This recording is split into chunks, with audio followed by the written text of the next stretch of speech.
হঠাৎই জানতে পারলেন ক্যান্সার রোগীদের চুলের প্রয়োজন, তাই একটু না ভেবে নিজের সাধের লম্বা ঘন চুল কেটে ফেললেন অসমের বরপেটার বাসিন্দা 29 বছরের এই প্রিয়াঙ্কা সাহানাত।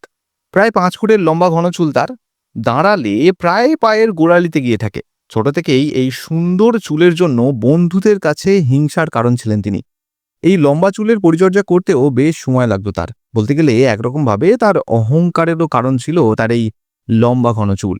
অসমের বরপেটার বাসিন্দা হলেও প্রিয়াঙ্কা সাম্প্রতিক কোচবিহারে নিজের দিদির শ্বশুরবাড়িতে ঘুরতে এসেছিলেন, এবং সেখানেই তিনি জানতে পারেন যে তার জামাইবাবু কল্যাণ দেবনাথ সাম্প্রতিক ক্যান্সার রোগীদের জন্য চুল দান করেছেন।